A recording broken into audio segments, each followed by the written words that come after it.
masuk ke sini itu pada saat itu saya jatuh gelepang situ. Saya lihat diam terus, tolong seperti itu.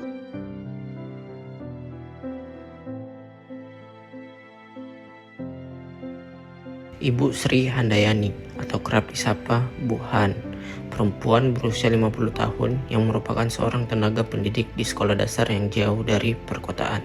Lulus dari Universitas Terbuka pada tahun 2006 dan telah mengabdi selama 16 tahun. Mengabdikan diri menjadi guru, mencari sekolah dan takdir membawanya ke SD kecil yang ada saat itu. Kepala sekolahnya bernama Bapak Sugiarto. Kesehariannya yaitu bangun pukul 3 pagi, kemudian menjahit untuk menambah penghasilan guna mencukupi kebutuhan sehari-hari dan menguliahkan anaknya. Kemudian menuju tempat mengajar pukul 6.45 waktu sana dengan waktu tempuh sekitar 30 menit yang jaraknya 5 km. Banyak peristiwa yang telah beliau lalui, jatuh dari motor karena jalan yang sulit bahkan hingga motor mengalami kerusakan. Ketika pertama kali datang ke sekolah, anak muridnya menyambut dengan mengucapkan, "Bu Guru, besok datang ke sini lagi." Kata-kata itulah yang membuat hatinya terpanggil untuk berjanji mengajar di sekolah tersebut hingga pensiun.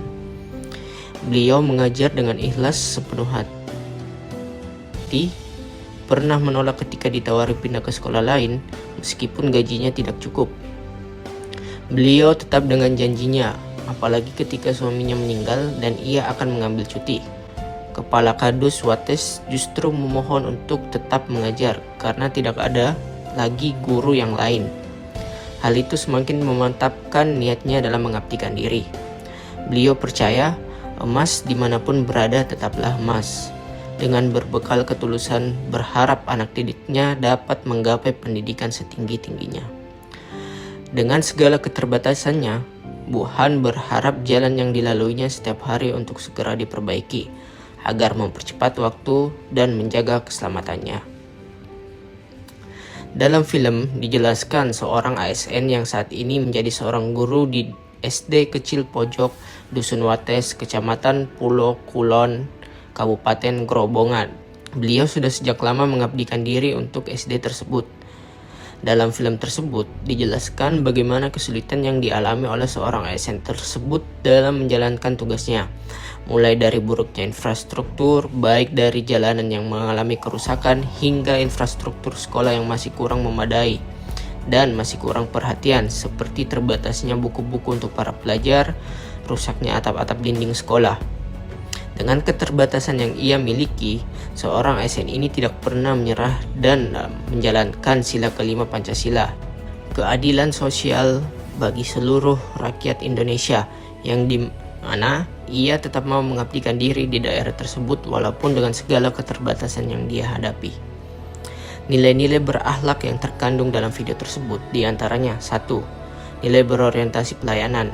Dengan segala keterbatasan yang ia hadapi, nyatanya tidak menurunkan sedikit semangat Ibu Sri untuk memberikan ilmu dan kemampuan yang ia miliki kepada anak-anaknya di SD kecil pojok Dusun Wates, Kecamatan Pulo Kulon, Kabupaten Grobogan.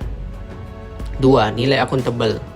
Integritas yang Ibu Sri pegang sejak dahulu serta tanggung jawab yang dia pegang ketika diberikan amanat dari kepala desa untuk mengajar. 3. Nilai kompeten. Kompetensi yang ia miliki membuat Ibu Sri dipercaya untuk mengajar di SD kecil pojok Dusun Wates, Kecamatan Pulo Kulon, Kabupaten Grobogan. Nilai harmonis. Ibu Sri selalu akrab dengan para murid-murid sehingga terbangun hubungan yang baik antara guru dan murid yang dimana dapat membangun semangat para murid untuk terus belajar. Selain itu juga Ibu Sri selalu menjalin hubungan yang baik antara para warga sekitar.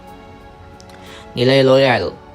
Nilai loyal yang dapat diambil dari Ibu Sri dapat dilihat dari pengabdian diri yang dilakukan oleh Ibu Sri ke SD kecil pojok. Selain itu juga dengan keterbatasan yang dihadapinya, Ibu Sri tetap ingin mengabdikan diri di SD kecil pojok. Pada video tersebut terdapat masalah yang bertolak belakang dengan nilai-nilai berakhlak. Yang pertama, pemerintah kurang solutif dalam penanganan anak-anak yang enggan bersekolah karena masalah jarak. Yang kedua, pemerintah terkesan membiarkan jalan di kampungnya rusak. Yang ketiga, pemerintah kurang memperhatikan pendidikan di daerah pelosok. Dampak tidak diterapkannya nilai dasar ASN. Yang pertama, anak-anak tidak dapat mendapatkan haknya sesuai tujuan negara dalam undang-undang, yaitu mencerdaskan kehidupan bangsa. 2. Masyarakat menjadi sulit dalam menjangkau daerah luar dan terganggu aktivitas perekonomian. Yang ketiga, fasilitas pendidikan yang didapatkan menjadi timpang dan tidak maksimal. Yang keempat, hilangnya rasa cinta tanah air. Gagasan alternatif. 1. Pemerintah memberikan angkutan sekolah gratis kepada seluruh masyarakat di desa tersebut. 2. Pemerintah segera memperbaiki jalan. 3. Pemerintah membuat kebijakan yang mengedepankan keadilan. 4. Pemerintah harus lebih memperhatikan fasilitas-fasilitas untuk sekolah-sekolah yang jauh dari kata tertinggal agar pendidikan dapat jauh lebih maksimal. 5. Pemerintah harus bisa lebih banyak menempatkan guru-guru yang berkompeten untuk daerah yang masih tertinggal.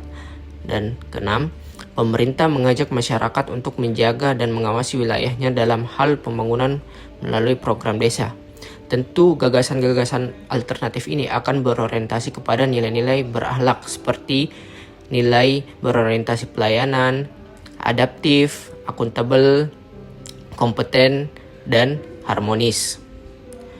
Konsekuensi yang dihadapi sendiri dari gagasan alternatif tersebut, yang pertama, perlunya dana yang cukup besar untuk memperbaiki fasilitas-fasilitas yang ada. Waktu yang tidak sebentar jika ingin memperbaiki segala kekurangan yang dimiliki. Keresahan ASN khususnya dalam konteks ini guru apabila ditempatkan ke daerah-daerah yang saat ini masih tertinggal dan tidak mendapatkan perhatian pemerintah.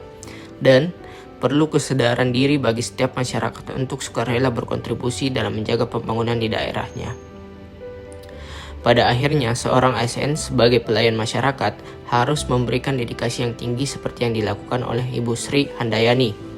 Walaupun mendapat berbagai rintangan, akan tetapi dia tetap menjalankan dengan sepenuh hati dengan menerapkan nilai-nilai berakhlak.